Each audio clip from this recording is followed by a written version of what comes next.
Well, would you look at that? It's me. I'm back, live here once again. It's been a very long time since I've graced your screens. Graced seems a little bit strong, doesn't it? Since I've appeared on your screens. So it's fantastic to be back at this Canon Camera Store week. We are here on the LCE page. And tomorrow, and I'll tell you about this again later, I will be in store at LCE Southampton as well. But we're here today and we are live. I'm going to be talking all about traveling and travels with my camera. So much has happened since the last time I was on screen with all of you. I think last time was, well, we were probably still in the depths of COVID, weren't we? And I don't know, maybe I was telling you about bubble photography or macro or smoke or goodness knows what. Maybe it was Otis. Otis would have been a puppy, possibly. Could have been a live one with Otis as well. Who knows? But anyway, here I am once more. A little bit grayer, hair's a little bit shorter. I'm now married as of last week, actually, and I think I must have had Isla back then. I've got a two-year-old daughter now, so many changes, and more importantly than that, photographically. I've spent most of the last year traveling around the world, which is kind of what we're going to talk about. And I'm going to show you pictures from all over the place. And we're going to talk about camera kit and what kit I take with me. I'm going to give you some hints and tips. I'm going to ask questions as we go along, hopefully, assuming that I can actually see the comments. If not, I will pick them up towards the end. But that's really the plan. So welcome. Thank you for joining us. Yes, I am dragging this entry start point out a little bit just to make sure it gives time for people to come and join in and see us so that they're not missing too much. Not that it's going to be, they're not missing anything amazingly interesting, but it will again, obviously, be here for people to watch later on as well. So without further ado, I'm going to get rid of this ugly mug. I'm going to put some slides onto the screen and we will start taking a little tour around the world and around my camera bag and kind of the whys and wherefores of what kit I take with me. So I'm just going to go into presentation mode. We're going to share an entire screen. You're going to see a screen here. And if I hit play, I am hoping that you have a screen with a bundle of pictures on it. And now it says travels with my camera. That's the general goal. So, travels with my camera. As I said, I've spent much of the last year traveling around the world. Probably when I spoke to you last, obviously it was COVID. Travel was not happening. I've done a lot of travel over the years, but I picked up a client just pre-COVID, and finally we got to a stage where the trips that I was going to be doing for them could happen again. And that's what I've done. So in short, I've flown around the world 4 times. I've visited quite a few countries, which I will tell you a little bit about. And a lot of my way of working has changed, not necessarily the kit that I use, although there's been some new additions, but certainly in how I approach photography and what I'm looking to do. So I need to give you a bit of background for this. I'll give you an idea of where I've been to. It hasn't all been for my client. It has also been for personal travel as well. But in terms of the last year, if we start from sort of May last year, what are we, 2023 now? So since May 2022, these are all the places that I've visited. It's a fair number. I've done 6 continents, 24 countries. Seen quite a lot of the world. It is frankly a ridiculous way of traveling. I've just had a message from Pete telling me that you can't actually see my screen. Thanks, Pete, for the heads up on that. How about now? Can you actually see it? Because it's not showing on Facebook for me over here. So Pete, if you're still there, is it showing? I thought I'd check to be sure because StreamYard has its moments. Can be a little bit odd, but it should be working because it seems to think that I'm live. Pete, talk to me. if you're there, before I continue, before I get into my full flight flow, you tell me whether you can see me. Now, Pete appears to have disappeared as well. Where are you, Pete? Okay, right. So apparently you can now see it, but not full screen. So let me try full screen now. And Pete, how about now? Keep going. Can you see full screen? Please say yes.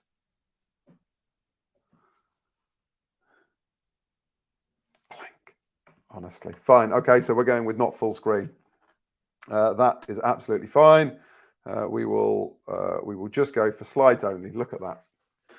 Okay, screen gone blank. Right, how about now? You should still be able to see me and the screen. That's the plan. StreamYard, what are you doing? Pete will hopefully attest that we tested this. All good now. Perfect. Look at that. Fabulous. Thank you, Pete. Okay, so you're gonna have to look at my face, which I'm sorry about. Terribly sorry. Anyway, where was I? So, yes, 24 countries. I have done 6 continents, including Antarctica, since May last year. And I have crossed, therefore, quite a lot of temperature zones. It's been tropical. It's been equatorial. It's been very, very cold. And my kit, therefore, has had to work across a whole variety. Now, a lot of these trips have happened in very quick succession, in that I literally fly from one country to another. So my method of travel has been, it's been private jet. It's also been my truck, which I think some of you may know about my truck. And in terms of the kit that I've used, I'm going to show you some pictures of them in a moment. But in terms of the kit that I use, this is kind of the broadly speaking kit list. I don't take this with me everywhere. I cut it down. It depends on whether I'm doing a wildlife trip or a cultural trip, as to which one I plan to use or which kit I tend to take with me. But I do take 2 R5s always, and an R7, which is really useful for certain things. But actually, had the R6 Mark II been around, I may have picked that up instead of the R7 when I bought that. Lenses, I have 3 key lenses, the trinity of lenses: the RF 1535, the RF 2470, and the RF 70-200. And I actually find, to give you some level of perspective, when I do a month-long trip around the world, I probably take anything between 15 and 19,000 pictures in a month. It's usually between 500 and 700 pictures a day, every single day, for 20, 23, 24 straight days normally. And the 2 most commonly used lenses, far and away, are the 2470 and 70-200. Now, keep that in your mind, because when I show you the sort of pictures that I take, and when I talk to you about what I'm doing, you'll understand why, potentially. But there's also, as I say, this selection of other things. So if I'm doing wildlife, for example, then the RF 100-500 will come with me for sure, because that gives me great reach, and we'll talk about that in a while. I have 3 or 4 prime lenses, key prime lenses, but I don't often take them with me on the round the world trips. Certainly I don't take the 51.2, but the 51.8, the nifty 50, because it's so small and portable, that will often come with me. I barely notice it's in the bag. 35 is a lovely focal length, but it's a bit of an I tend to find, because I've got the 2470, that does most things. The 85 and the 100mm macro, I probably take the 100mm macro for the wildlife trips. The 85 more if I know I'm going to be doing a lot of portraits, which I do. But to be fair, 2470 and 70-200 actually cover the vast majority of what I need. So here's me working in Antarctica. It's actually not as cold as you might imagine, or it wasn't when I was there. I was there in December. It was still pretty chilly, but you can see my hands are out. And the question that I always get for the cold climates is, how does the camera cope in terms of batteries?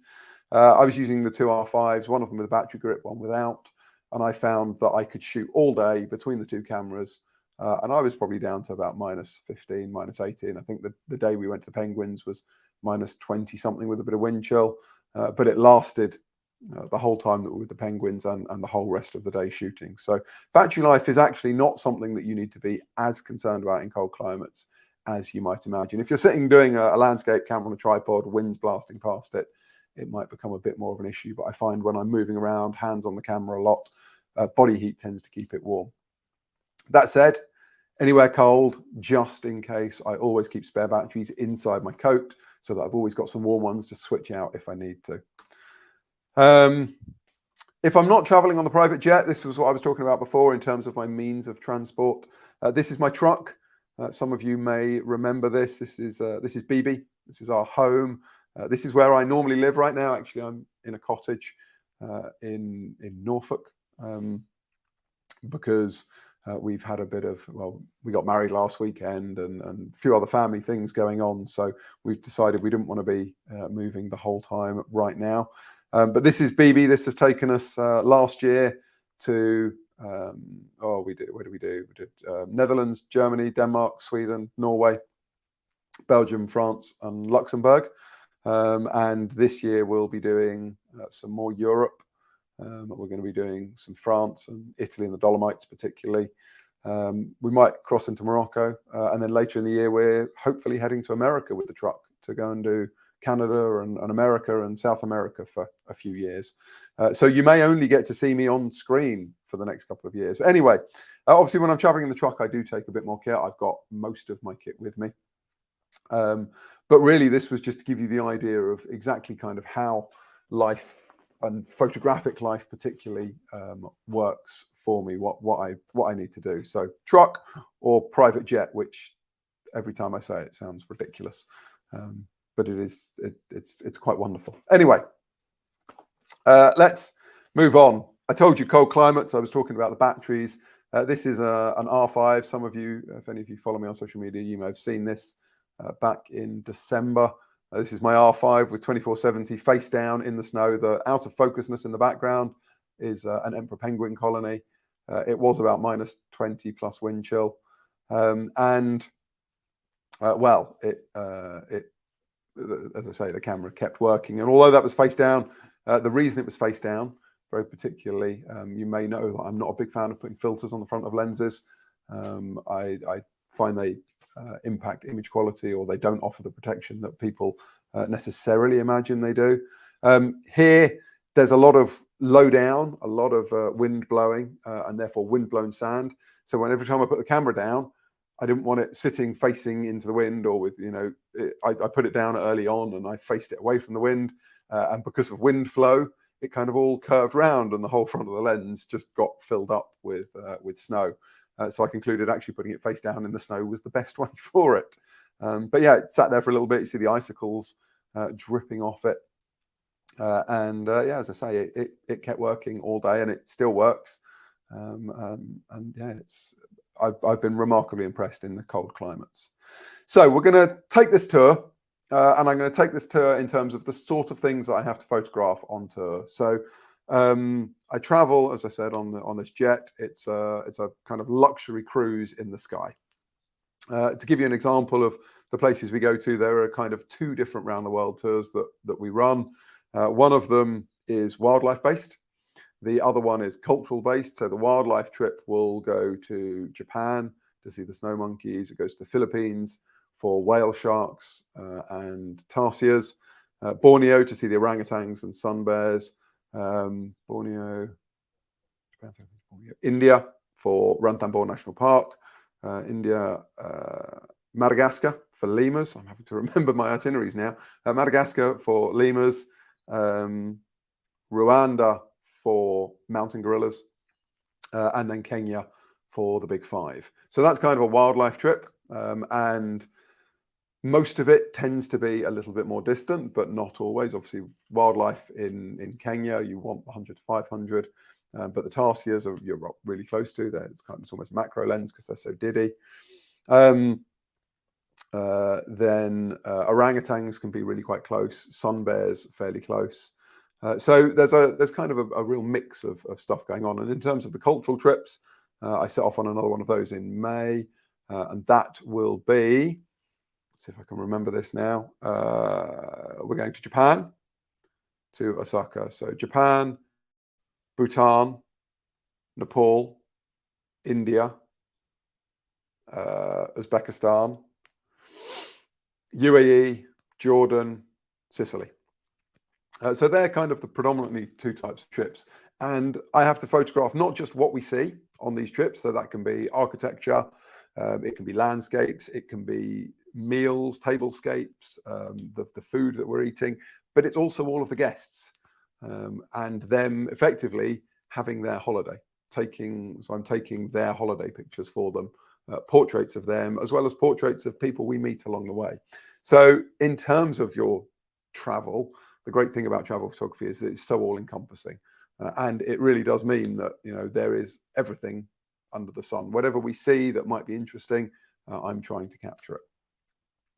So we're going to start in Cappadocia, in Turkey. This is for those of you that have not been to Cappadocia.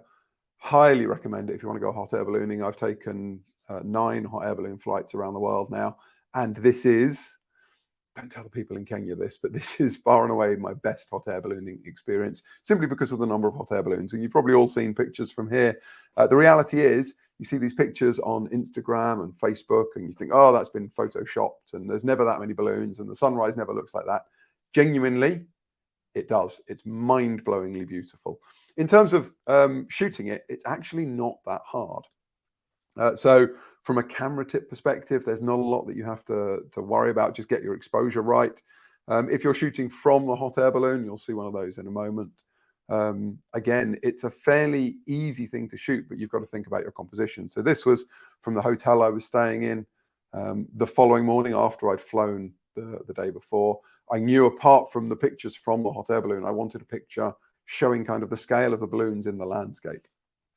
So it's trying to capture, well, as I said, as much as possible, everything that goes on.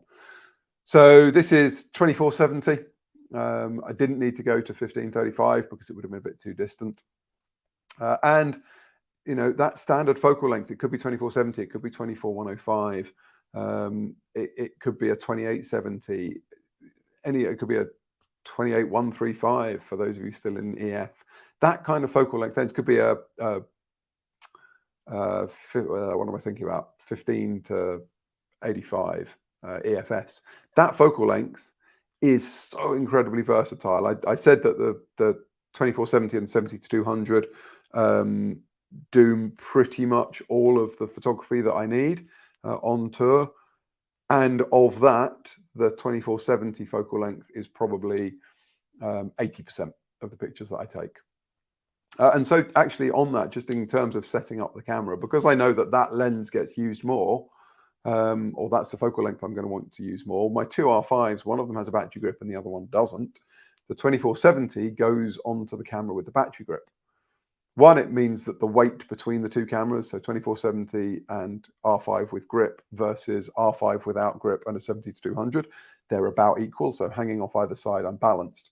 But because I'm using that lens more, I want to make sure that I've got the double batteries in the battery grip for the R5. And it's those little things that you don't pick up until you start doing it more often. You don't necessarily consider your battery usage. And, oh, well, if I'm using this lens more, it's only when you think, oh, hang on, why is this battery running down? I've only got a single battery. Well, of course, I'm using that camera far more because that's the focal length I want to use more. So having a battery grip makes more sense. It saves me changing batteries as often during the day. So here, as I said, Cappadocia, it's a very simple place to go and shoot. Exposure-wise, is pretty even. There's not much that you need to really be concerned with. I said I'd show you something from the hot air balloon as well. Now we're looking at something a little bit wider. So this is 1535 to get that balloon in the foreground and get that kind of stretched, expansive view out into the distance. And you can see just how close the balloons are, just flying very low over the ground. And if you've not shot pictures from a hot air balloon, it's incredibly fast paced. While flying in a hot air balloon is the smoothest flight you'll ever take, and you'd imagine it to be super serene, taking pictures from a hot air balloon, I'm dashing left, right, and center trying to take pictures because there's so much to see and it's ever changing, and you don't get, hang on, can we just hold the balloon here for a moment while I frame up? So you have to work very quickly, and that means that you need to really understand the camera and have it set up in a way that makes sense to you. And that's one of the great things about the R system cameras, is that they are so incredibly configurable. You can set them up so that they're almost like an extension of you, and you don't have to think about using them. You can just get on and shoot. A little bit more again, this is, I'm in a balloon that's moving, that's a balloon that's moving, we've got the light coming up, you can see it just catching the top of the TUFAs.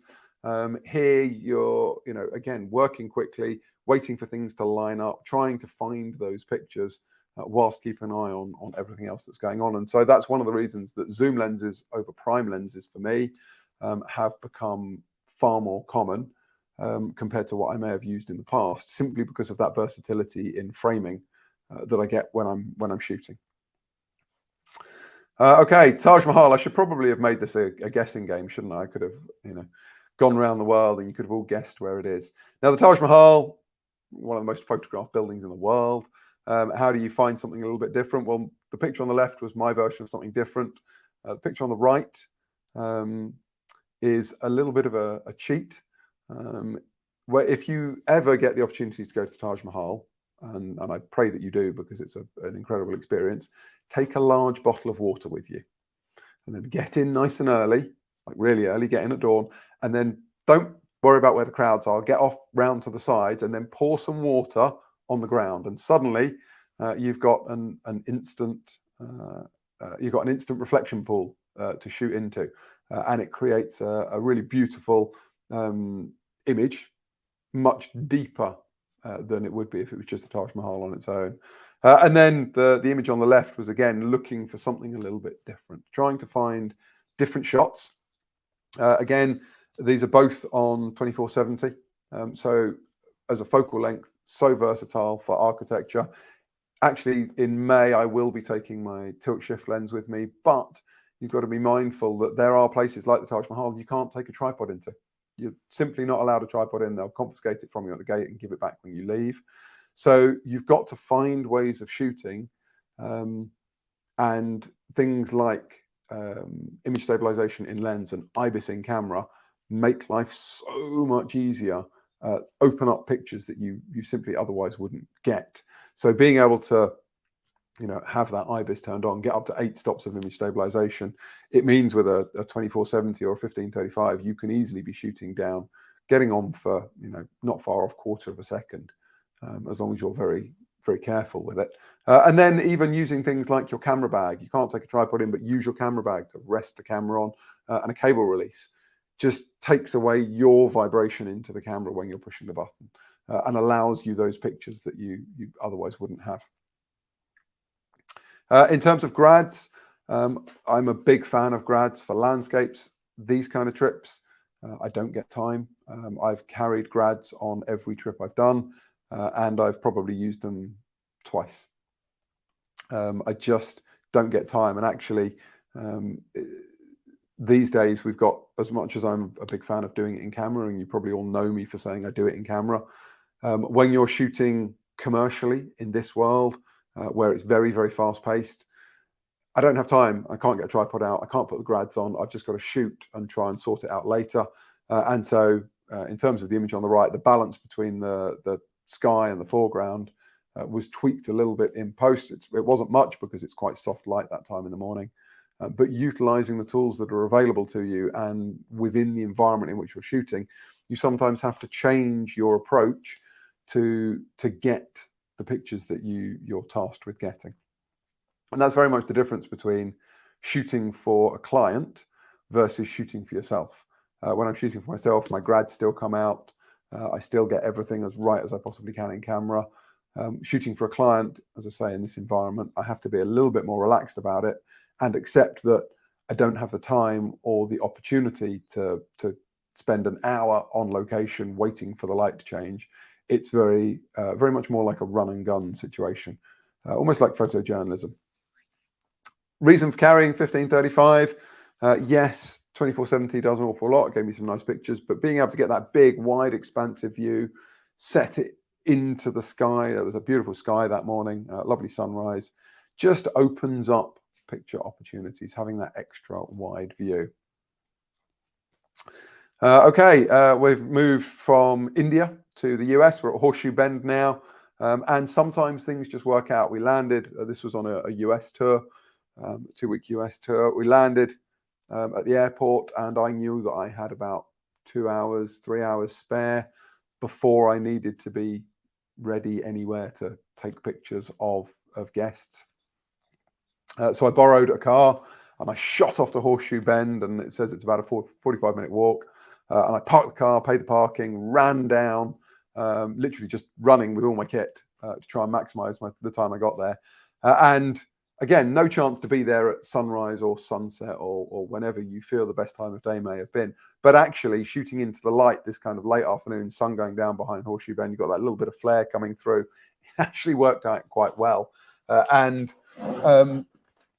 If you ever head to Horseshoe Bend, late afternoon, pre-sunset, with the sun coming down like that, is actually one of the better times to be there, because it just gives you texture and contrast, which otherwise, once the sun goes down, it can tend to flatten off a little bit. Yeah, you get the lovely colors in the sky, but that contrast on the rocks is really, really beautiful and works really nicely. So again, this is 1535, that nice wide view, getting that whole curve of the horseshoe in, trying to create that expansive view. Now, in terms of camera settings, picture styles, people often ask about picture styles. Well, yes, I shoot RAW, but picture styles are still important. You've probably heard me say this before.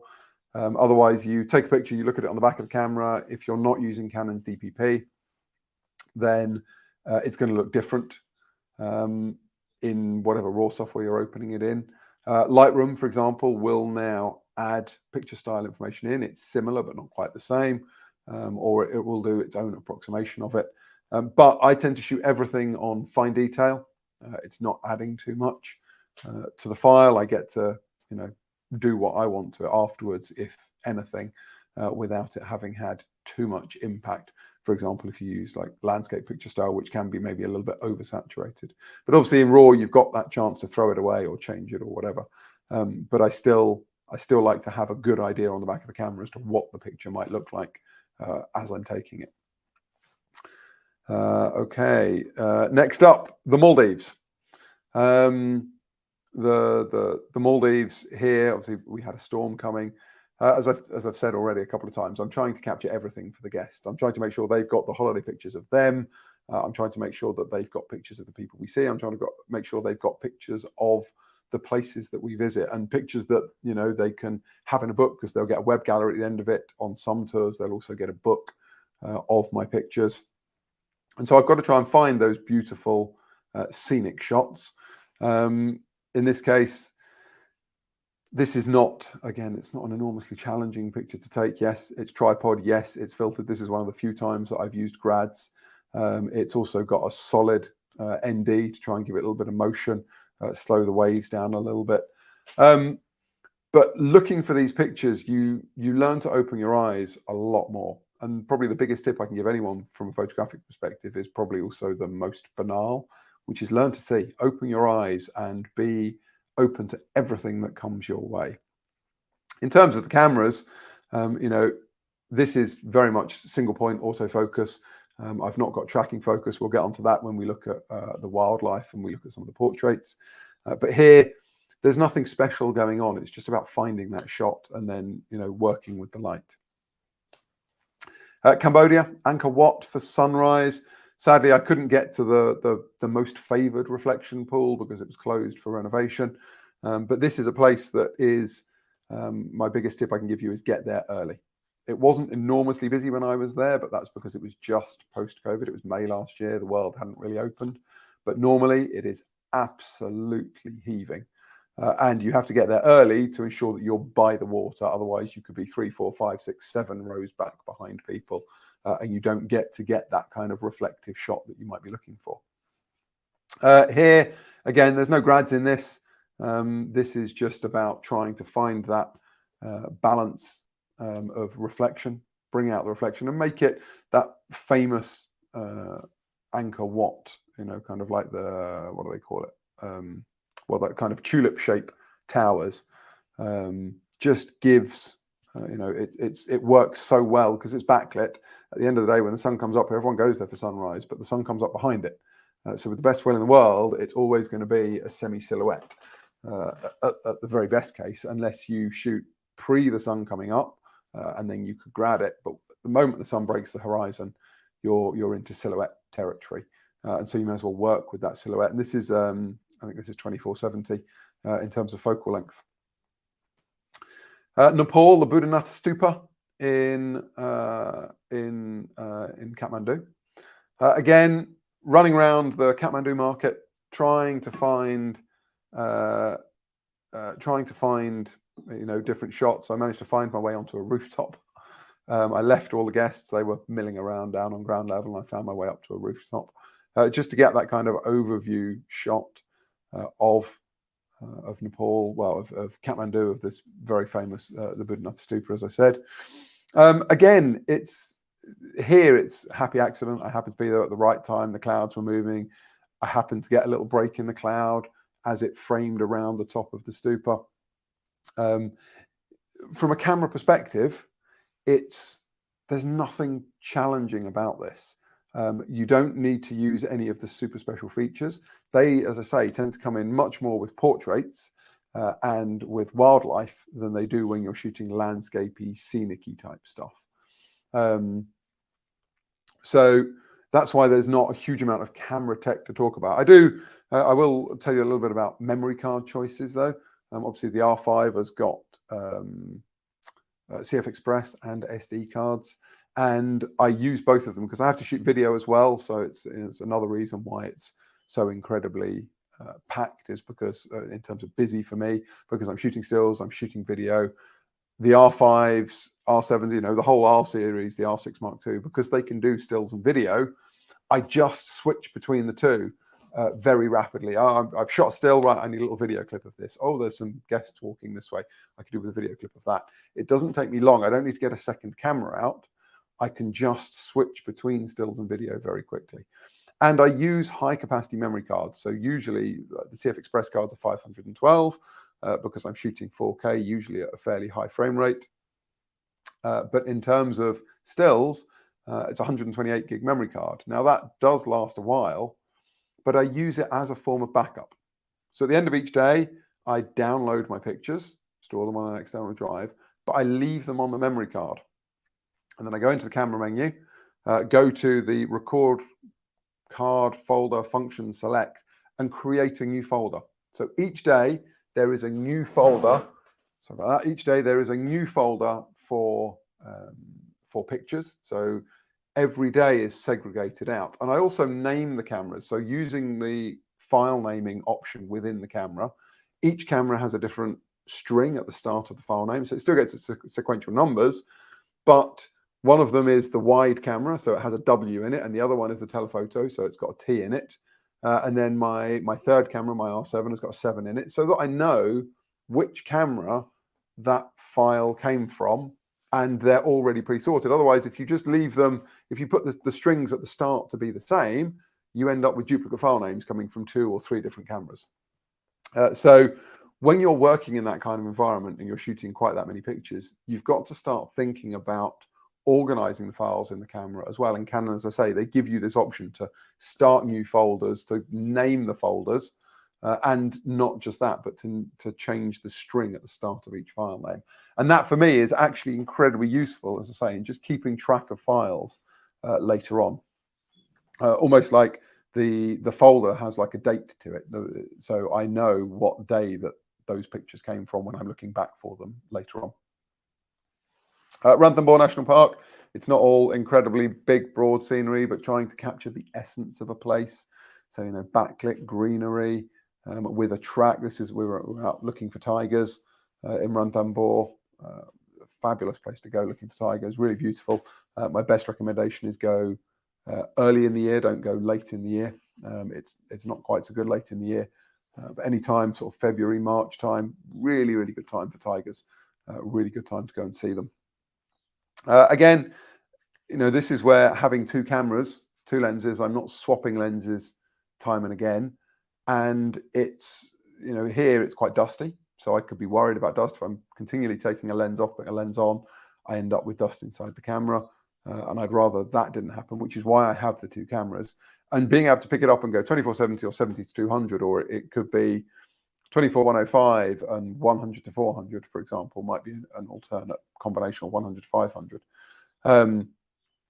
Gives flexibility in terms of how pictures are shot, particularly here where you're in a safari vehicle. You can't get out because there are tigers there, and you don't necessarily want to get eaten.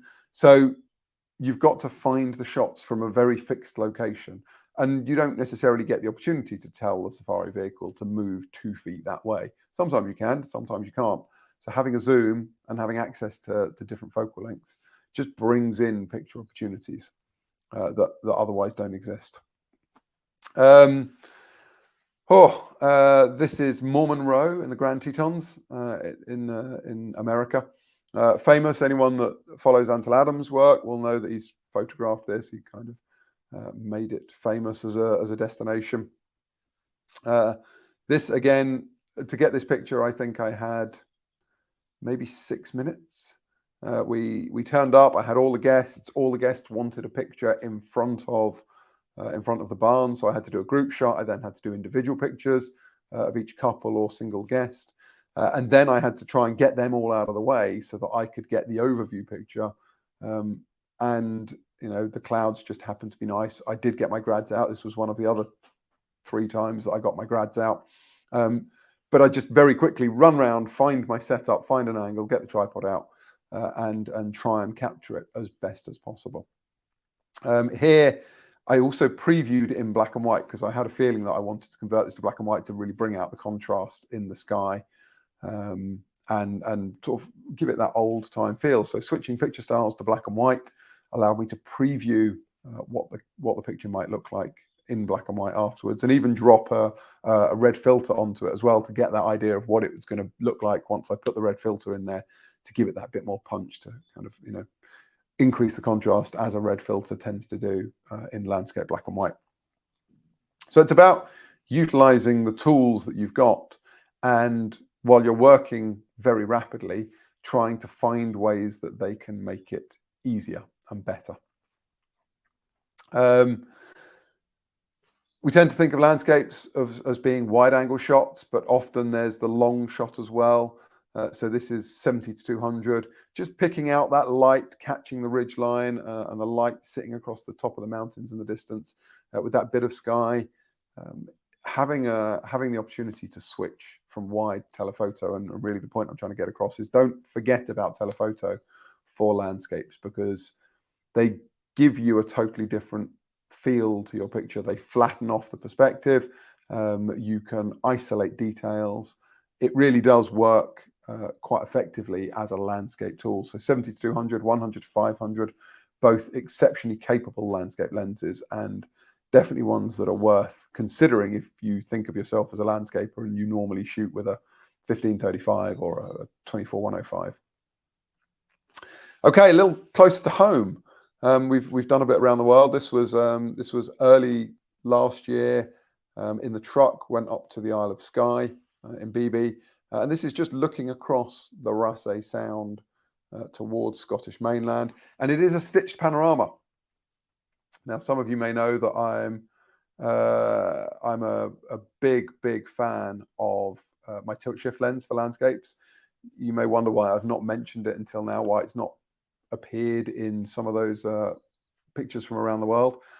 Simply because it's too slow to use, and I've therefore not taken it with me. And if I can't take a tripod, I'm working too quickly. A tilt shift lens is very much more considered way of shooting, but here, tilt shift lens is fantastic for stitched panoramas. Anyone that's done a stitched panorama will know that generally you want to be panning on a flat level plane, and that means that your horizon is probably going to be across the middle of the frame. With the tilt shift lens, you can flip it so you're shooting vertically, and then use the shift function to put the horizon where you want it to be.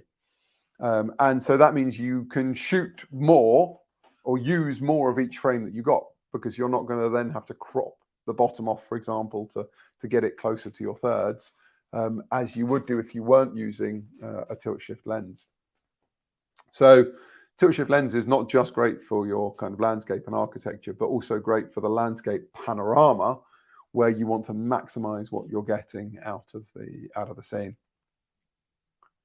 And sometimes it's these round the worlds. As I said, it's not just the big scenes. It's not just the great landscapes, the beautiful architecture, but also the beautiful tablescapes, for example. So when we go and have lunch somewhere, that is also part of my remit, to capture that as part of their holiday snaps, so that they can remember what it looked like and how beautiful that lunch was. This was in Sicily at an artist's house, and very mixed lighting. And this is where having more dynamic range in a camera is really beneficial, because we've got quite dark shadows here. We've got quite good highlights. My approach to this, my key approach, is to always make sure that I am is to make sure that I'm not blowing the highlights. I don't mind so much about the shadows blocking up, but I tend to try and avoid blowing the highlights. That's kind of a sacrosanct rule. So here, I want to know that unless it's just a very specular highlight, like it might be catching off a glass as the light's hitting it, I've not taken the highlights up, because the shadows I can always lift a little bit, and actually I quite like the contrast. So not bringing it up too high afterwards is a benefit. But as I say, absolutely, I try and avoid blowing the highlights wherever possible. The downside of having that extra dynamic range, as cameras like the R5 have and the R6 Mark II, is that when you do want to shoot a silhouette, it becomes harder, because you've got more dynamic range. It brings more detail into shadows, and you tend to find in post, if you want the silhouette, you're then going to add contrast to try and drop those shadows down. Or in RAW, in DPP, for example, you'll tone the shadows down to take away some of the dynamic range that the camera is giving you. But it's obviously always better to have more and take it away later than not have enough and be trying to find it in post. Okay, we're done with landscapey travel-y, not travel, but we're done with landscape. As Pete said when I showed him this earlier on, he said, "Oh, self-portraits as well, Dave." Yeah, so we're into a bit of wildlife now. So I told you that there's wildlife trips. This is a mountain gorilla. This was only taken in February in Rwanda. Visiting these mountain gorillas is, I don't know if I'd say it's life-changing, but it's life-affirming. They are so incredible, and they do come quite close, and you have your guides there, and they're trying to keep you away, but sometimes the gorillas will walk up to you. Here, predominantly, again, if you ever go to the mountain gorillas, you might think you need a big long lens. You don't. This is all 24-70 and 70-200. That is plenty enough focal length for gorillas, for the mountain gorillas, because they're surprisingly large, or unsurprisingly large. And when a silverback walks towards you, you feel how big and powerful they are. But most of the time, they just sit and they're chewing and eating because they need to eat an awful lot. And you get so much opportunity for these kind of portrait pictures. And they're just so much fun to shoot. The challenge with them is, if you've got a family that is sitting down in the undergrowth, again, you're going to have really, really contrasty light. You've got shafts of sunlight coming through the foliage. It'd be much the same as if you went to, I don't know, Richmond Park, and you wanted to photograph the deer and they're all undercover, or you go to any of the deer parks and they're all kind of undercover. When you're doing wildlife, you've got that punchy light coming through the canopy, but particularly because the gorillas are very dark, you've got very, very deep shadows. And again, it's a bit of juggling, trying to decide where the shadows and highlights are going to be. Do you want to avoid blowing the highlights, or do you accept that it's a bit of a highlight around the back of an ear, or it's catching the back of fur, and you can let that highlight go because you want to keep the detail in the face, because their eyes are quite set back. And this is where having on the R system cameras, obviously with the electronic viewfinder, being able to see a live histogram just makes life so much easier, because you can pop the histogram up in the viewfinder. You can quickly make an adjustment. It looks like the highlights are going to go. Okay, let's pull it back a little bit. Oh, the shadows are way too blocked up. Okay, we're going to find a mid ground and open it up a little bit. it makes life so much easier. It's so much faster to shoot having that live histogram. I would have argued it was a lazy way of shooting, but it entirely depends on the environment you're working. It's another tool that working in a fast-paced situation it just makes life so much easier. Orangutans in Borneo. Every time I go to Borneo and I see the orangutans, we go and see them in Sepalok, but then we actually end up just seeing them sitting on the boardwalk outside the Sun Bear Sanctuary. And this was a mother and baby. They allow you to get quite close. There are wardens just making sure you're not too close, not crowding them, particularly with a baby, because orangutans are phenomenally powerful. I've experienced this back in 2000, I think it was. I was in Borneo, and a 2-year-old female grabbed my camera bag strap and pinned me, and I couldn't move. I had my back to her.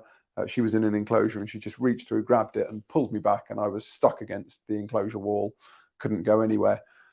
So there, you keep your little bit of distance, but again, 70 to 200, 70 to 300, that kind of focal length is going to do most of what you might want it to do. Here, it's a little bit backlit. Again, I'm not worried about those highlights in the background going, because if I bring those down, I'm not going to get flash out and fire flash into the baby orangutan. But if I bring those highlights in the background down, then everything in the foreground blocks up as well, and you lose all that detail in the fur and in the face and in the eyes. And so, yes, we try and avoid blowing highlights. It's a kind of a golden rule, but you have to judge it based on your situation. Snow monkeys in Japan. One of the things that I absolutely love on Canon's recent cameras is the flip out screen. I'm not getting any younger. Getting down to shoot along a water's edge like this is getting harder. Not to mention that the ground is super wet and muddy, and there's melting snow and goodness knows what. Having that flip out screen, being able to flip the screen out and kind of look down at what's going on and frame pictures, makes getting shots like this that much easier. If I didn't have the flip out screen, I'd have had my chin in the mud trying to get as low as possible, whereas this way I can pretty much put the camera onto the ground or as close to the water as possible and shoot as level as possible to open up these kind of reflections. And actually, anytime you see water, you already saw the Taj Mahal, that was me created water. Don't tell the Taj Mahal that. But anytime that you see water, could be puddles, could be a still body of water like this, look for reflections, because they provide depth to an image. They give you just a whole different feel to your picture. So this is snow macaque, mother and baby in Japan. A little bit of fun. You see a couple of penguins now. These are the emperor penguins. And obviously this is working, as I said early on, in very cold environments. This is the 100 to 500. These two penguins had obviously been out fishing. They're adults, and they were coming back to the colony to then come and feed their chicks. And they just came walking towards me, and they were beautifully backlit. Now, a really interesting experience, and this will hold for Antarctica, it will hold for the Arctic, it will hold for anywhere you're working on a glacier, so in the Alps, up in Iceland, for example. The light is very, very harsh. Obviously, you've got very bright light, particularly Antarctica, 24 hours of daylight in the Antarctic summer, and the sun tends to be, apart from about 3 in the morning, it's pretty high in the sky, and so really harsh light. But actually, you effectively have an entirely built-in reflector. All of that white snow just acts as a massive, or glacier or whatever it might be, acts as a massive reflector to push light back in. So you can shoot in a backlit situation and still get light coming back in naturally without you doing anything. I remember when I first ever discovered this, it was such a wonderful discovery, because it makes life so much easier. And opens up the opportunity for kind of, as I say, this backlit picture where shooting right down low along the ground, so that the background isn't snow and ice, but the background is way distant, and therefore that lovely sort of dark blue or mid blue kind of out of focus that really helps the penguins stand out. But then they get that backlight down their back of the head and down kind of over the shoulder and the wing. An entirely different picture to shooting into the sun. Like this is a bit more into the sun, or literally turned 180 degrees. The sun's kind of coming across a bit from the right, so it's not backlit anymore, but it's a very different kind of picture. And in terms of lens, these emperor penguins have never been predated by humans. They have no fear of humans. So this little baby walked out of the colony. You can see the colony in the background, see how far away it is, and just walked up to me and stood there looking at me. Real like happy feet moment. And it's 24/70. This is not, a long lens for wildlife. When you've got wildlife that is not fearful of humans, it's so lovely to be able for it to come close. You can't approach them particularly. You've got to try and keep your distance. But when they come wandering up to you, that's absolutely fine because they're in control of the distance. You're not imposing yourself upon them. Chameleon, beautiful chameleon in Madagascar. And this is just a 70 to 200, waiting for him to kind of wander into the light so that the light's catching the eye, finding that angle where I've got a lovely clear background and I can shoot kind of square on. So he's all sharp. The background's all soft and fuzzy. There's no flash involved in this. This is just entirely natural light. But again, it's a 70 to 200. Chameleons don't tend to run very fast. So they're not going to run away in a hurry. You don't have to shoot them from a long way away. Anything, if you've got a 24 to 200 mil coverage, that should do, unless you're doing lots of heavy wildlife, that should do 98% of all travel photography you may wish to do. The lemurs of Madagascar. Now these guys are super friendly. I've actually got videos of them sitting on my shoulder, sitting on my head. It depends where you go, but where we go, they just wander up to you. And again, you're nice and close. Here, it's much like I was talking about with the gorillas. You've got that dark ruff around the head, particularly with these guys, or if you've got the black ruff lemurs, dark ruff, and they're sitting under a forest canopy, so you've got punchy highlights. And so it's about trying to find the locations where the light is a bit more even and where you can try and, I don't know, capture them with a bit nicer light on them, where it's not quite so punchy and contrasty. Here we're now, I said we talk a little bit about autofocus. So now I'm using the animal eye tracking autofocus. And yeah, I know Canon say that it only really works, or it works for birds and it works for dogs, and it kind of works for horses. I've used it on, well, all of these animals that you've seen so far, and it picked up the eye and worked very well. The one thing that there's a setting in the camera that you may want to pay attention to, which is when AF impossible, focus search on or off.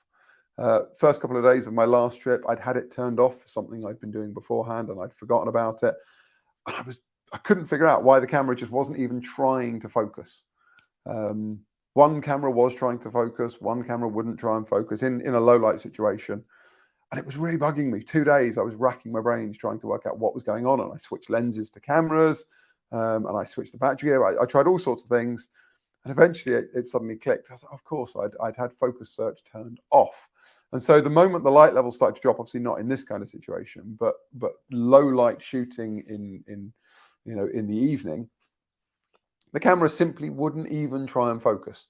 Its focus isn't going to be possible. It's just going to sit out of focus and do nothing.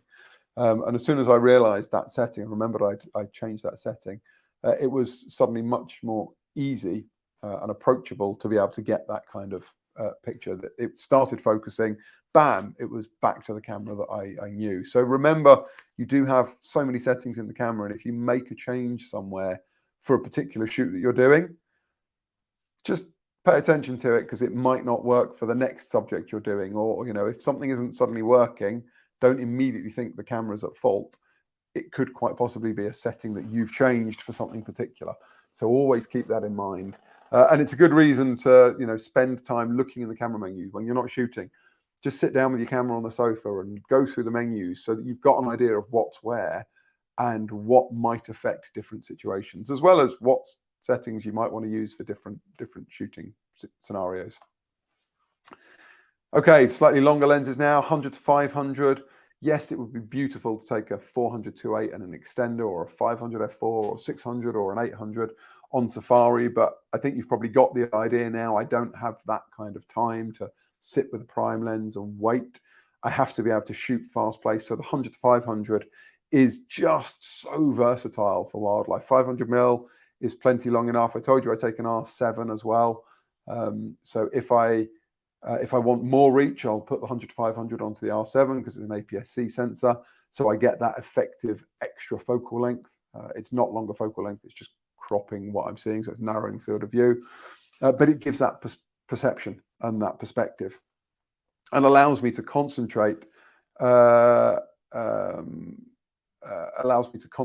on, you know, finding the pictures, waiting for these moments to happen where we've got two hyenas arguing over who's going to get the next bite out of that Cape buffalo.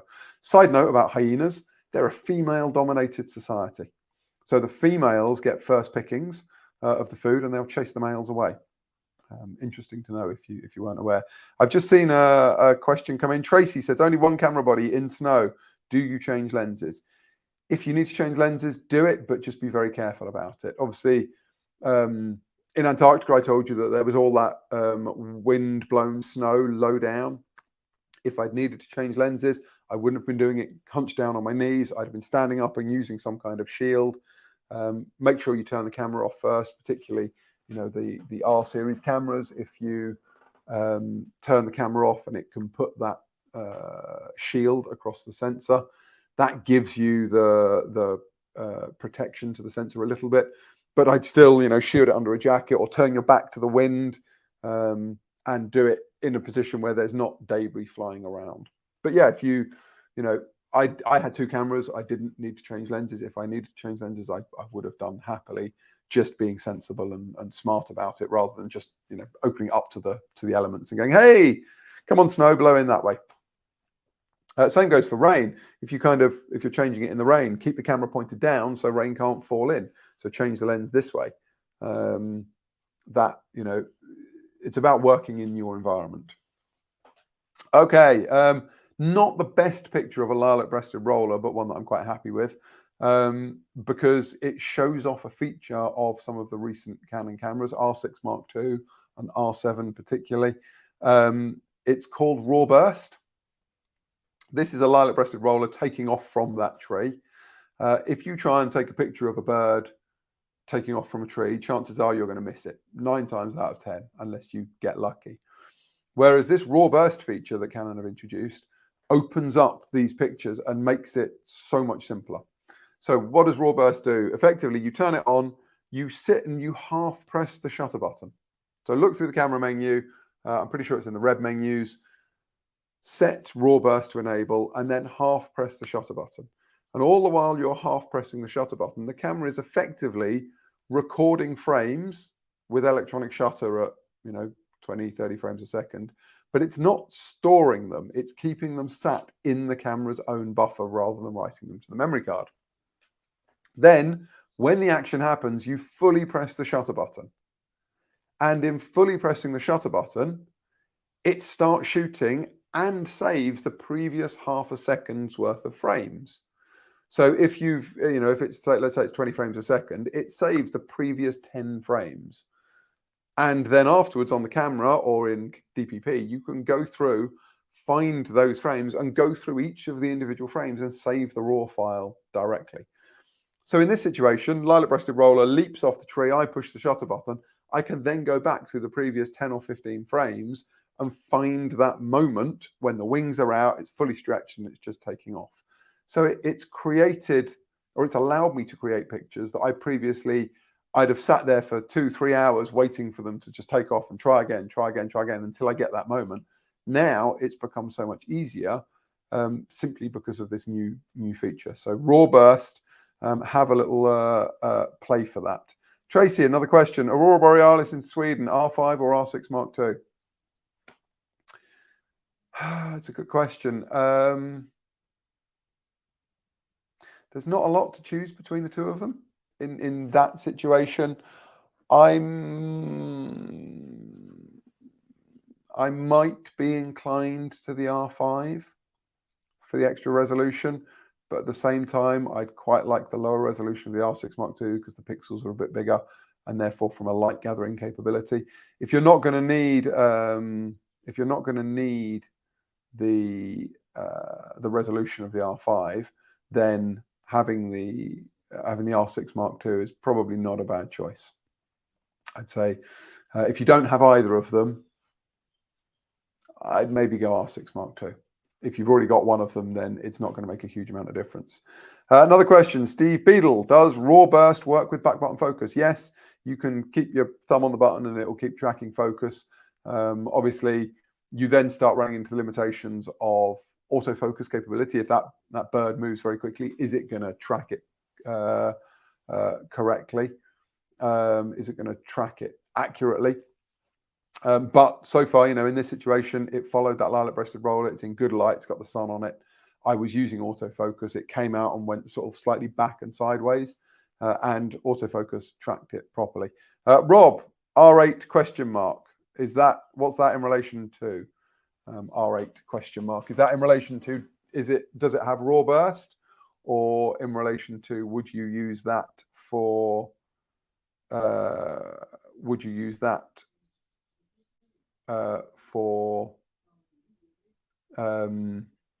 the Aurora? Fire up your question and let me know, and I will answer it. But we'll continue because we're running out of time rapidly, but we're going to overrun. Pete's also just put in there, don't forget, you can save £150 on the R6 Mark II with the Camera Store week offers. It's a really good point. There are a lot of Camera Store week offers going on. So Pete, I'm sure will put that out there.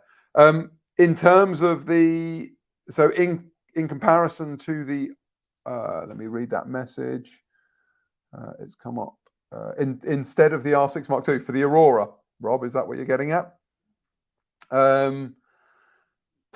Would I choose the R8 in preference to the R6 Mark II?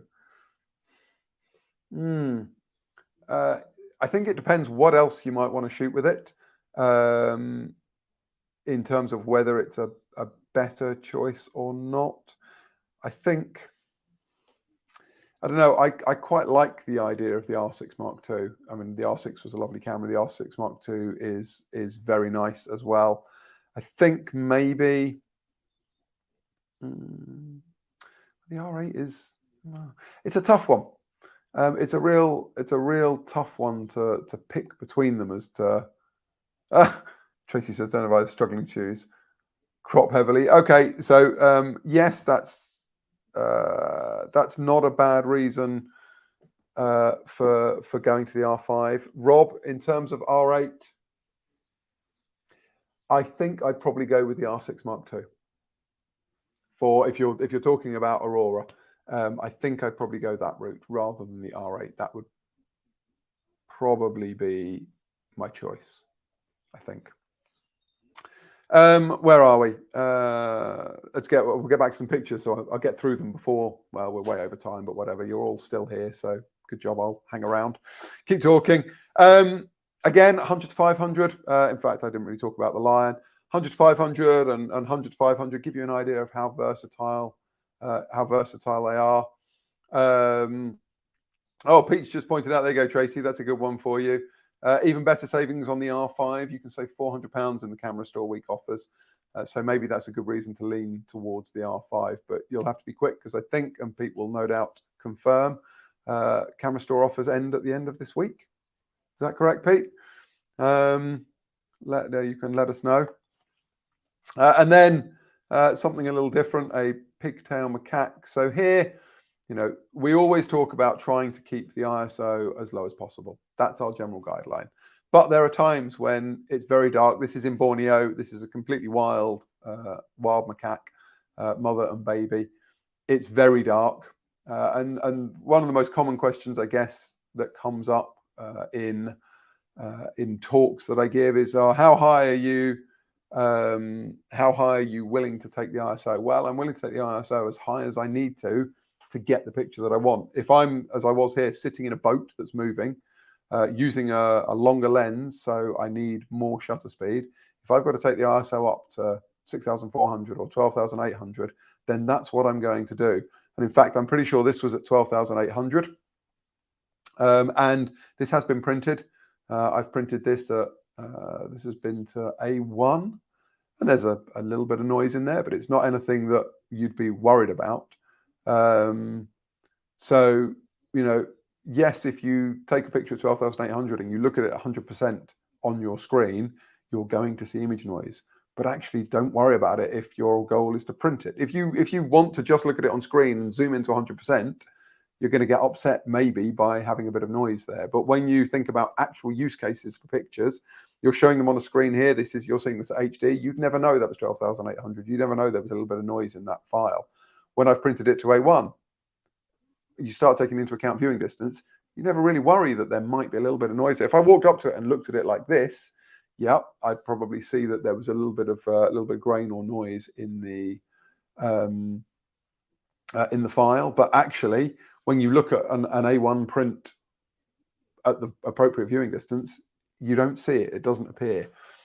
So I guess the point is, don't get worried about what you're seeing or what you think there might be in terms of image noise until you've considered it in relation to what you want to do with the picture. That's when it becomes more of an issue. Okay, some people, and we'll fly through some people very quickly. This guy is the head of Voodoo globally in Benin. Really, really interesting place to visit. Highly recommend putting West Africa, Benin on your travel plans. Not many Westerners go there. It's not super developed. It's like going to real Africa. Instead of, if you think South Africa, you go to Cape Town. It's like a little bit of Europe stuck on the bottom of Africa. You go to Kenya, and Tanzania and Botswana, whatever. The lodges are all very sanitized. Whereas you go to Benin and it's still very much real Africa. Really interesting. Now here, beautiful side light. This guy was sitting in his throne. And there was a big door to the right, so I had this lovely side light flooding in that really kind of helps bring out the textures, but also give that slight moody feel to it. Again, it's a 2470 working very quickly, not much time to think about. Oh, well, let me get a prime lens out and see how that's going to work. I can't. He's sitting fairly close to the wall, shooting with a prime, and wide open isn't going to flatten that background off anymore. And actually, I quite want the detail that's in there. I just saw a question from Nigel. What's my thoughts on, is it worth switching from R6 to R6 Mark II? Give me a bit more information, Nigel. What subjects do you photograph? What subjects do you photograph? And what do you feel the R6 might be missing? And then we can decide whether switching to the R6 Mark II is worth it for you. Some more classic portraits. This is 70-200. It's actually a beautiful portrait lens, whether it's the 2.8 or f4.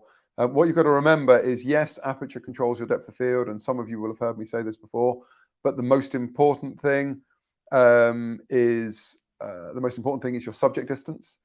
So pick your distance to your subject and then pick your aperture, and that's going to give you the shallow depth of field. Here, she just happened to be standing in the most beautiful, flattering, soft light with that lovely background behind her. Face tracking AF, eye tracking turned on, shooting wide open at 2.8, and just waiting for the expression, waiting for the eyes, waiting for that moment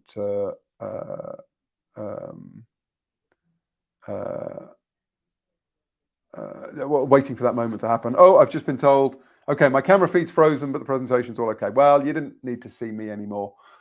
So that's all okay. I'll just keep talking and you can just have the pictures. Let's see if I can. Oh, there we go. Okay. Nigel, you came back. You said for low light and music photography. Yes, probably, because the AF performance and the ISO performance is a good improvement, and you may therefore find that a real benefit to you working in those kind of environments. Robin says, hello, I understand press for time. That's okay, we'll keep talking for ages. Have I worked collaboratively with other photographers? You're a military photographer and tend to work solo, but work with other partner forces and combat camera teams of the British Army.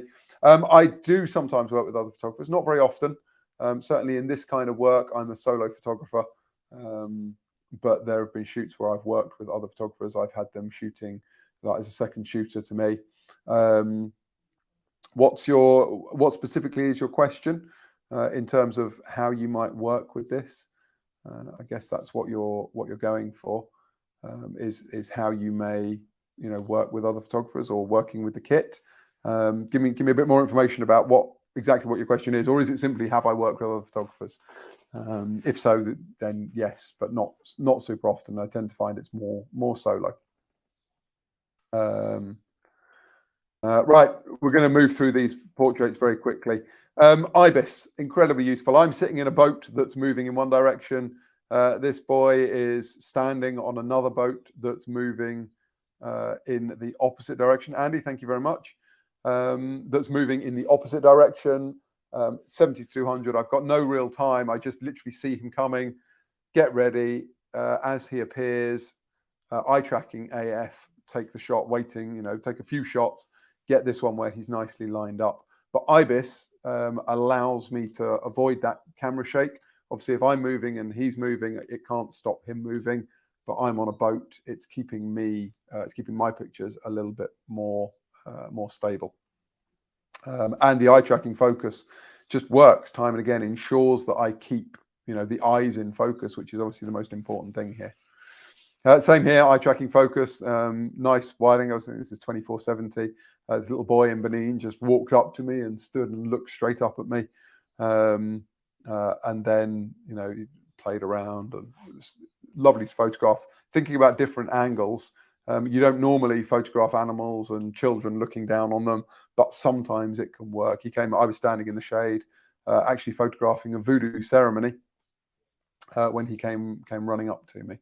And as I say, 2 cameras, I can pick up the 2470 and see what's going on, get that wider view rather than what I was shooting with the 70-200.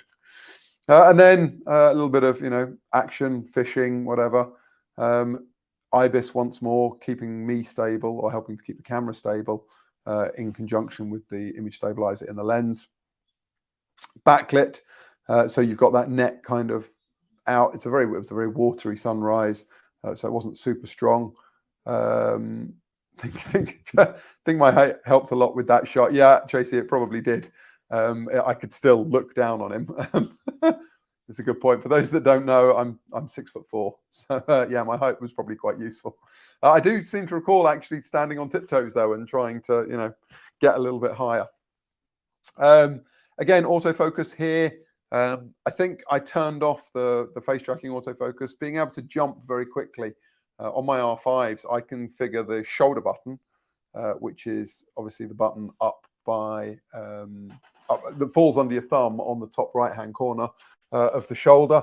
I can figure that to be my autofocus point selection method, so I can jump between different AF points. So I can go from face tracking to single point or spot and so on, and that makes it very fast for changing. Makes it very fast for changing my autofocus points, in the sense that as I change my AF points, in this case, I would have been on face tracking when they were looking at me, but as soon as they turn around and they've got their back to me, I don't necessarily want face tracking, although it does work very well in a lot of situations. I switched it to single point so that I knew that it wasn't going to try and jump from one location to the other, or if it was going to try and grab the net or anything, I could just keep a point on the subject's head, which was the fisherman actually throwing the net. Now, the ability, as I say, to be able to change that very quickly with that shoulder dial, or to be able to then also change where the AF point is by using the joystick with my thumb, just makes life so much simpler and quicker and easier. Now into the Maasai. Masai Mara, this was taken just in February. Thinking about different angles, we tend to find a lot of the time that people shoot at their standing height. Well, as Tracy's pointed out, I'm pretty tall. And so a lot of the time when I'm photographing people, I find myself having to squat down or crouch down to try and get to their level. Well, in this case, this guy's jumping. He's the Maasai warrior jumping master, jumps higher than everybody else. And because of that, I wanted to really emphasize the height he gets. So now down nice and low, shooting on the ground, really showing off how high he's jumping. And you know, giving that sort of height. And also it had the added advantage of keeping him separated from the guys behind him, the other Maasais behind him, rather than them being kind of halfway up his body. It helps show him up into the sky, but you still get that feel. So think about, you know, getting down low, crouch down, use that flip out screen to help you get those low angle shots that you'd otherwise would ignore. A bit of portraits. You know, I've told you I photograph an awful lot of guests. I'm not actually allowed to use pictures of guests, so this is a member of staff.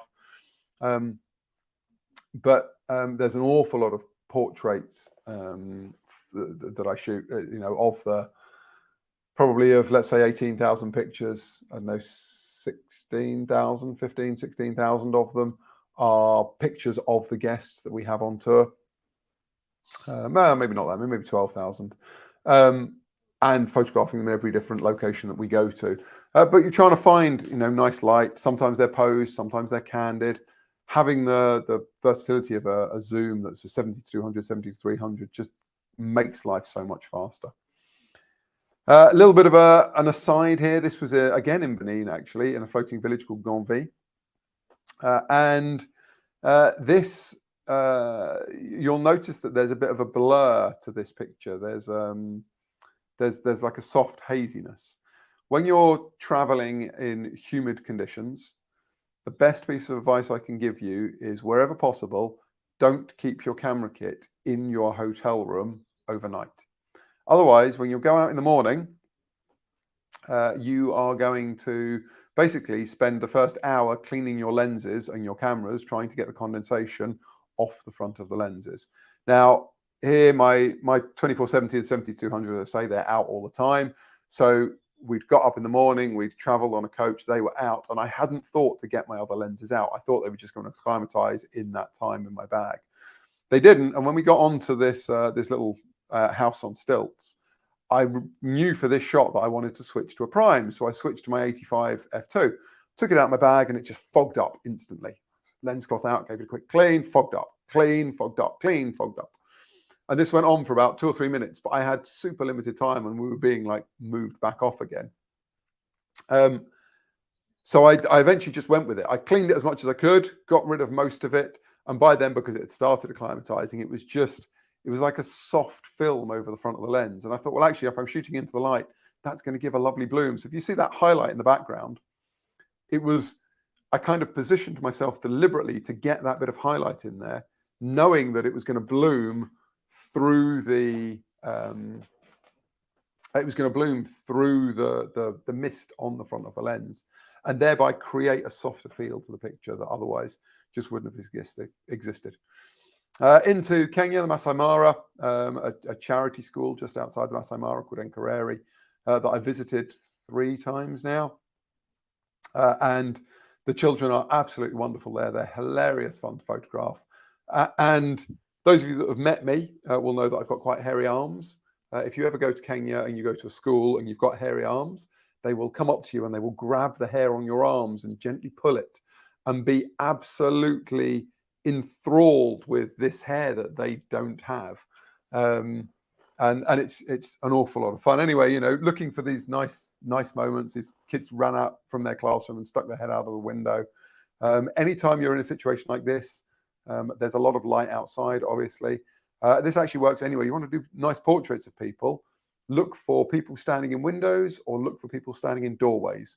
Because if they're standing facing out, you're outside, you've got the outside light falling on them, and then whatever the inside light isn't going to be as bright. So you get that lovely natural contrast and it just falls off beautifully. And hopefully, if they're not standing in direct sun, you've got kind of a nice soft light on them. So if you want to find a lovely portrait, you know, let's imagine you want to photograph your children, or you want to photograph, I don't know, family members, or you're doing portraits in a house, go and get someone to stand in their front door. As long as there's not direct sun falling on them, standing them in their front door is going to give you really nice, soft lighting to work with. A little bit of K-pop in Korea, so it's kind of like event photography as well. We have a band, K-pop. This isn't Psy as much as he looks like Psy, and he was indeed singing Gangnam Style. You know, low light photography. Yes, we've got stage lighting, but the light level in there is quite low. Shooting at 6,400 or more to keep the shutter speed up because he's dancing around like a loon. And again, this is where 24-105, beautiful lens, 70-200 f4, beautiful lens, but in these kind of situations, having that extra stop of aperture available for for the low light situations just makes life that little bit easier for capturing those kind of pictures, and particularly in terms of focusing, because the aperture being a little bit wider lets a little bit more light in. The lens and camera can therefore focus just a tiny bit faster. So if you know you can do a lot of low light stuff, yes, it's more money, but going for the 2.8 does bring benefits. More little portraits, I think this is also 85. This is where that kind of, prime lens, lovely, soft, shallow depth of field, get in nice and close. It just gives a lovely feel to a picture. That 85mm focal length is a classic portrait length for a reason, for that kind of head and shoulders view. Again, I think this one's, I think this might be 70-200 or thereabouts. It's somewhere at the kind of 80-ish mil focal length, but it's not the prime. It's much as I was saying before about looking for that light coming in. She wasn't standing in a doorway here, but she had lovely soft light flooding in. So this is she's a tea mistress in South Korea.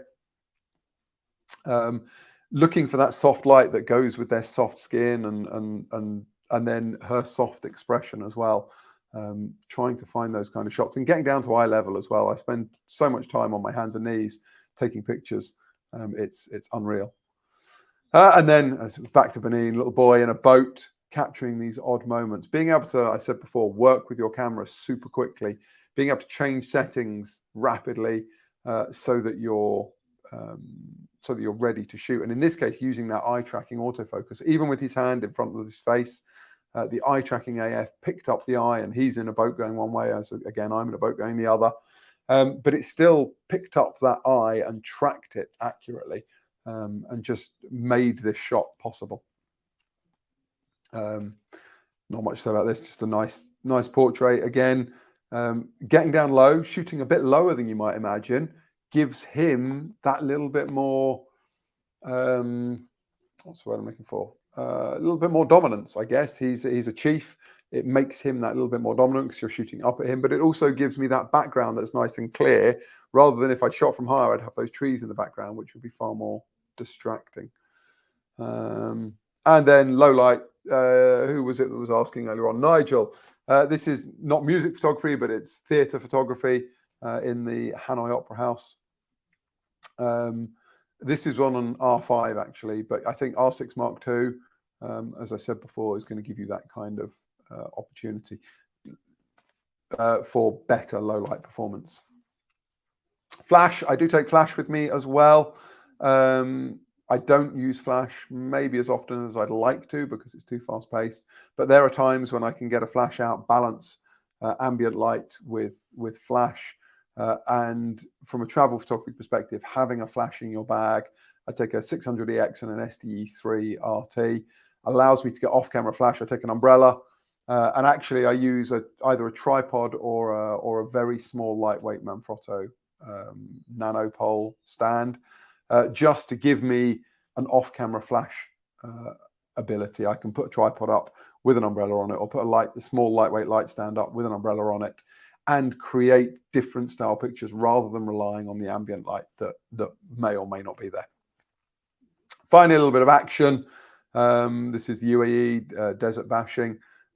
This kind of fast-paced stuff, the high frame rates of the Canon R series cameras really make this easy. I've got a whole sequence of images of this car diving in through the dunes, throwing sand up all over the place, but being able to pick that moment out of a high frame rate sequence, that moment where you've got just enough of the car, but it looks like it's appearing out of the sand, really does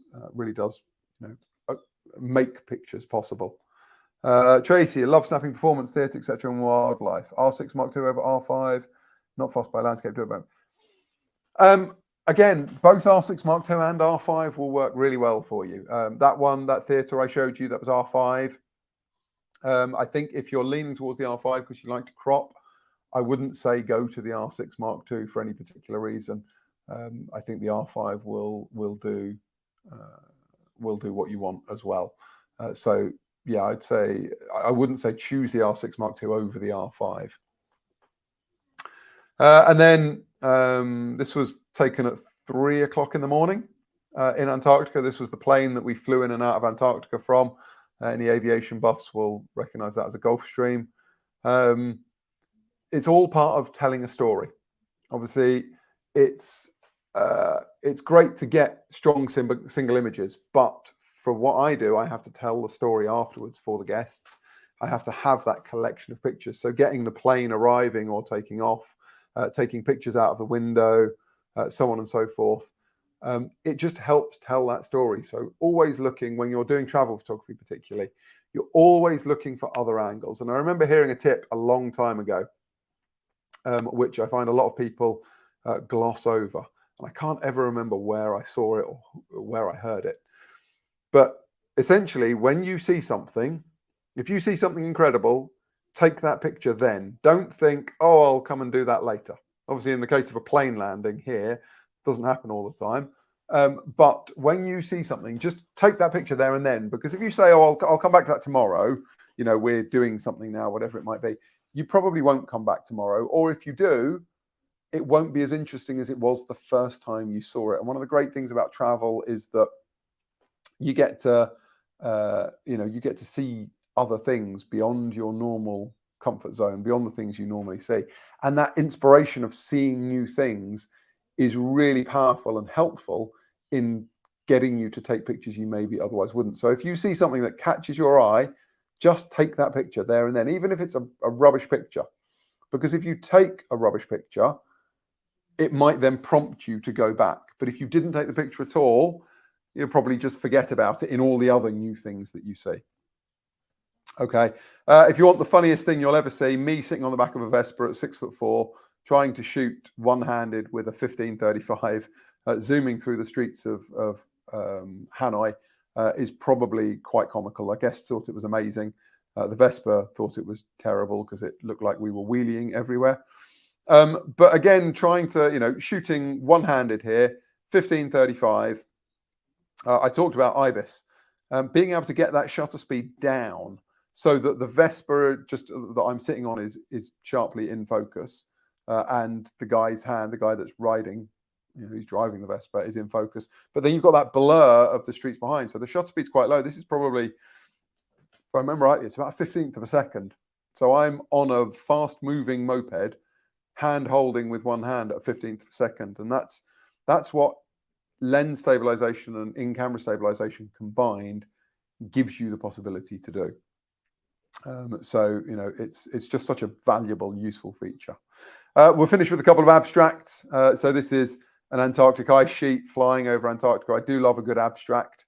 I try and find abstract scenes wherever I go. It was the water, the Southern Ocean coming up to this ice sheet, that kind of sharp edge. Just worked beautifully in black and white. The storms that we had early last year, this is nowhere exotic. This is Clacton-on-Sea in Essex, is where my parents live. And just, that kind of slow shutter speed for water. I'm a real sucker for water pictures like this.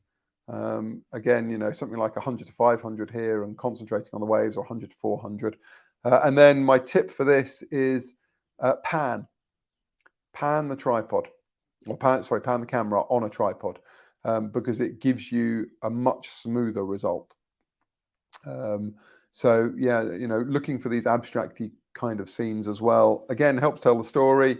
It opens up different pictures, and I find guests really enjoy it. Finally, a little abstract from Antarctica, because I put this in here because I can. It's one of my favorite pictures that I've taken in the last year, and yet also one of the simplest.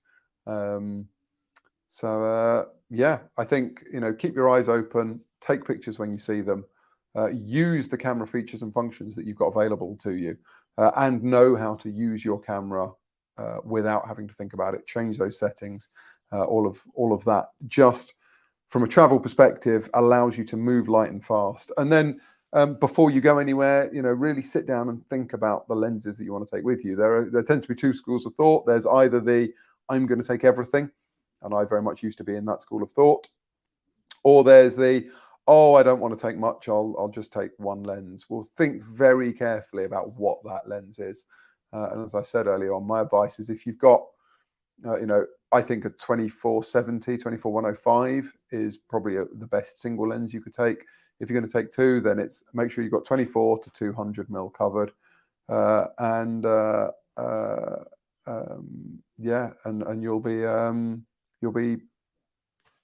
you'll have most things covered until you start doing wildlife, where it's something a bit longer. So there we go. I have overrun by a full half an hour. And I know you can't really see me right now. So apologies for that. I'm not quite sure what went on, but it suddenly decided that you weren't going to be able to see me. There we go. I'll come back here. There we go. Now you can see me again. So thank you very much for joining us. Questions, hopefully I've answered them for you. Tracy, many thanks for the married congratulations. Norfolk, we've been in Norfolk for a couple of months. Actually, we've fortunately not been driving BB around. She's parked up. I can see her from where I'm sitting, actually. But we will, we'll be off again soon, and we won't spend too much time driving around Norfolk because it is a little bit tiny. Yes, thank you very much for being here. Pete has just popped up the comment to say, here we go, what are they? Camera Store Week offers available. Rob wants to know, how's Otis? Otis is great. He loves his life in the truck. He's actually out walking at the moment. Jess has taken him out walking so that he was quiet, and she's equally taken Isla out as well, so I didn't have a lot of noise going on in the background. There are, just back on Camera Store Weeks, Camera Store Week, there's a lot of savings going on. Pete's put the link up to all of those offers that are ongoing. So if you are tempted by a new lens or by a new camera, then go have a look in there. It's a really good time to save a bit of money. For anyone down south, I will be in Southampton tomorrow. I'll be at LCE Civic Centre. I'm doing a photo walk and a couple of presentations, and I think we're doing some printing as well.